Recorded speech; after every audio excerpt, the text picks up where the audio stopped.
It had been 3 days since our group settled in at Blake and Jennifer's home. The days and nights had been thankfully uneventful and monotonous. We rang in New Year's Eve yesterday with the remaining venison Blake had harvested 2 months ago. That left us with 4 days of food, maybe 6 if we rationed it. Once the remaining supply of chow was consumed, we'd have no choice but to venture out into uncharted and treacherous territories, hoping and praying to acquire critical calories to replenish our battle-worn bodies. We were now reduced to collecting, melting, and boiling snow for water. It all depended on the texture and wetness of the snow, but it almost always took 3 to 4 gallons of our new white gold, melted down to equal 1 gallon of fresh drinking water. While 2 of us were always on security duty, running 8-hour shifts, the other 3, when not sleeping, were expected to be collecting snow and stoking the fire. The 5 of us were all hunkering down in the family room, sleeping as close to the fireplace as possible. It was tight quarters, but we relied upon the body heat. The January temps continued to plummet, and the snowfall remained relentless. Overnight wind chills had to be well below zero. I would know, because my patrol watch was always the overnight shift. The midnight hours were always the most dangerous and offered the greatest chance of a diabolical ambush. I volunteered for it and wanted to be out there when it was the coldest, the darkest, and the most precarious. The truth is, I thrived on it. Every night I'd gear up and the butterflies and nerves would kick in. It was a high for me, a euphoria. I don't think any one of us would ever completely adjust to living in the decaying collapse of the apocalypse, but I was beginning to settle in and find my way. Although I dressed as warmly as I could now, relying on borrowing Blake's wardrobe, the nights were long and bone-chilling. This may seem obvious, but one of the quickest ways to warm up and also stay warm was to keep moving. Whether it was increasing my pace as I marched around the perimeter of his property, or simply stepping from one foot to the other while staying stationary. It was always the toes that felt the bitter Arctic temps the most. What I wouldn't give for 1,000 plus pairs of hot hand toe warmers, I thought to myself every night. We had already drained and exhausted the ones I had stashed in my bob. Visibility was often concealed by darkness and dense snowfall.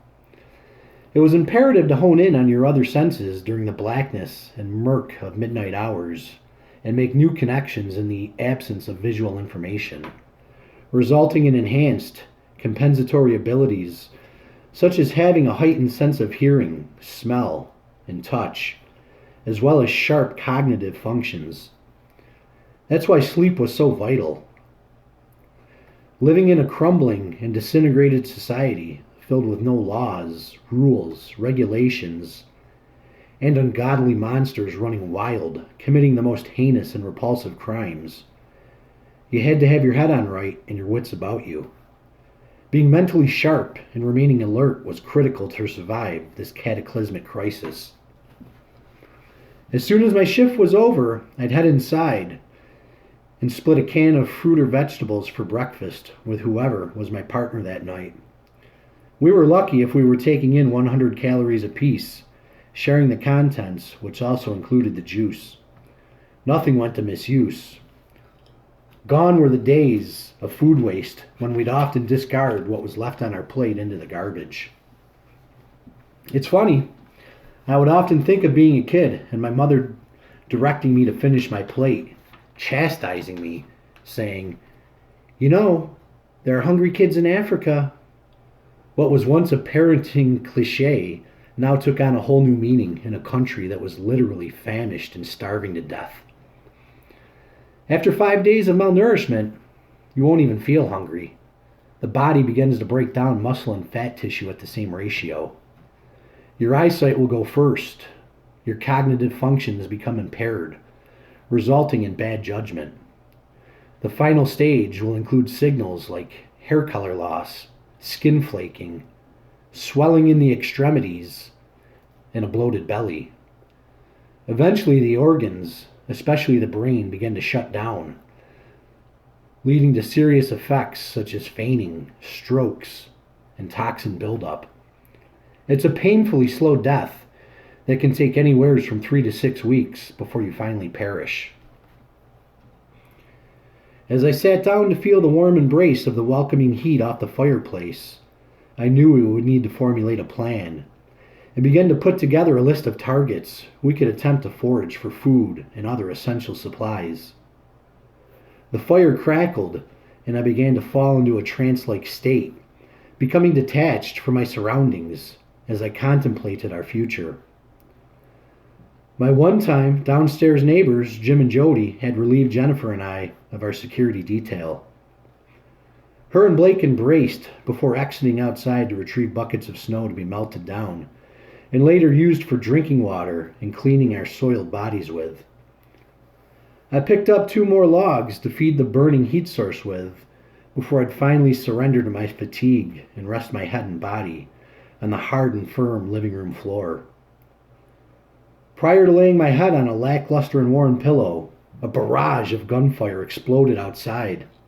The bombardment and blasting was thunderous, and I could tell it was various calibers were being discharged. My heart was pounding. It felt like deja vu all over again. I grabbed my battle rifle and began making my way to the back sliding glass door, hoping to get eyes on who and what was launching an attack on us.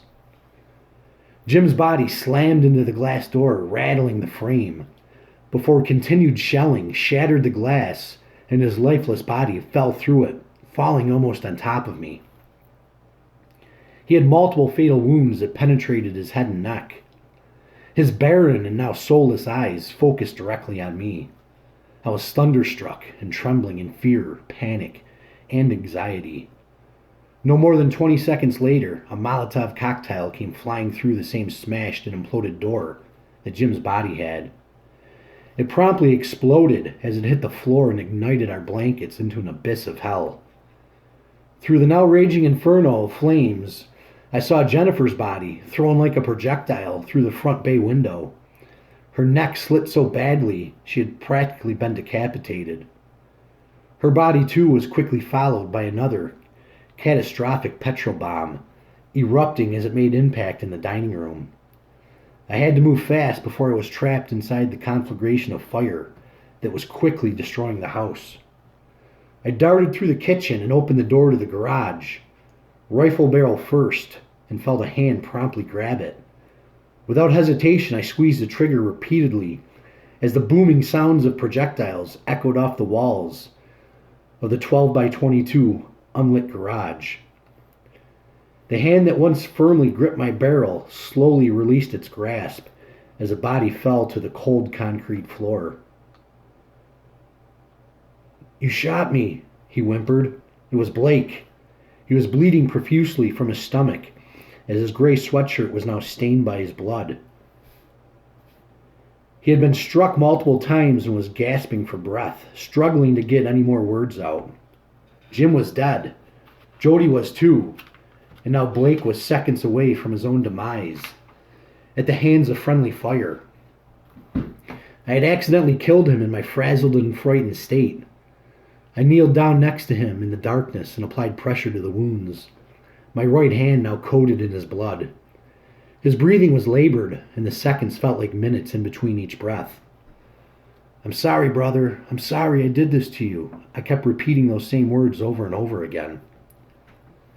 A hand grasped my right shoulder and began to gently shake it. "Wake up, Brian. Wake up. Wake up.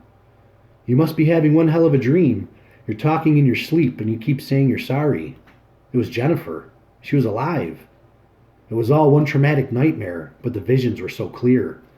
The images of the 3 of them dying seemed so real. I could even smell the gunpowder, and I felt the heat of the house fire." "How long was I out?" I asked. "Maybe 2 hours," she answered. "I was just getting comfortable and about to doze off, but with the way you were carrying on in your sleep, it wasn't going to happen." "What were you dreaming about?" she questioned.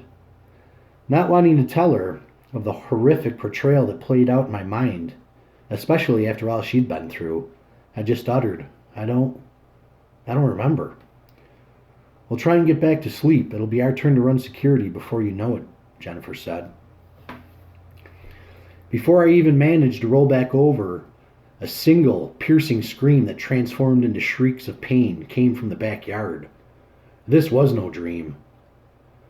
I rushed to my feet, grabbing my rifle, and burst through the sliding glass door to find Jody, surrounded by a wild pack of now feral dogs. Jim was already present, coming around the east side of the house, armed with a Mosin Nagant. He was hesitant to shoot in fear of hitting his girlfriend. I unholstered my Glock 19, bringing it up, and pulled the trigger. My aim was purposely over the head of Jody and the dogs, hoping to scare them away. It didn't work. The ravenous dogs continued tearing away at her. Her blood-curdling screams were now muffled, as she had been pushed face down in the snow by their vicious assault. The pure white snow was once again being saturated in blood, turning a crimson-red color. I steadied and leveled my rifle, taking aim at the dog furthest away from her. I squeezed the trigger, and my AR rumbled. The Great Dane fell over, convulsing in the snow. The pack finally took notice of us now, with all but one, a large, hulking pit bull terrier, still latched onto Jody's arm, violently flaying it around, while she screamed out in misery. Jim's hesitation finally broke, and he too readied his rifle and began shooting at the other dogs. 2 German shepherds, a Rottweiler, husky, and a pair of thin Dobermans whose ribs were protruding out through their short brown hair. The pack was torn between a meal and self-preservation. I had a clean shot at one of the emaciated Dobermans and nailed it in the head. From behind us there was a shout, and Blake rushed past us, carrying the axe he used to split wood with.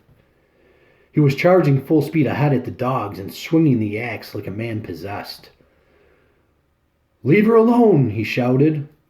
The remaining dogs yelped and gave ground before him, but not the pit bull. He had already tasted blood and continued to be aggressive and unstoppable. Blake brought the blade of the axe hard down onto the back of the ferocious predator, and it screeched and then snarled at its attacker.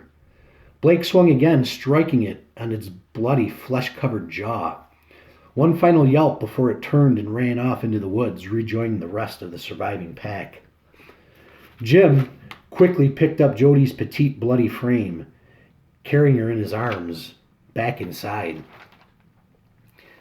He placed her heavily damaged body in front of the fireplace.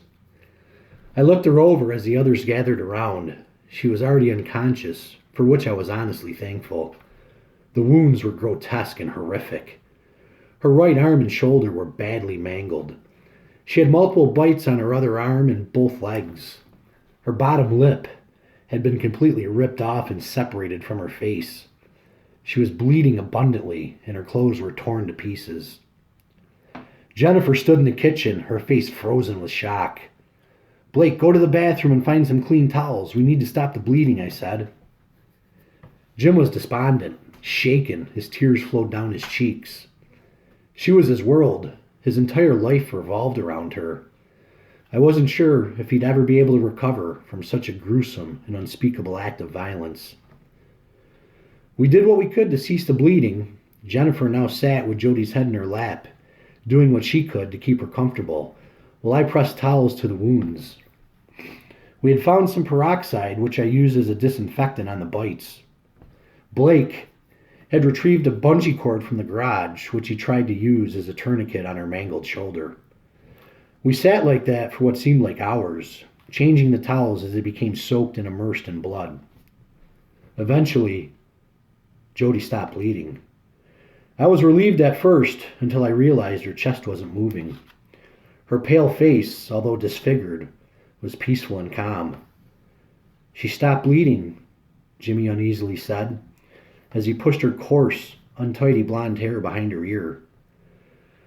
I looked at him and shook my head, and voiced those same 2 words from my nightmare. "I'm sorry," followed by 4 more words. "The dead don't bleed."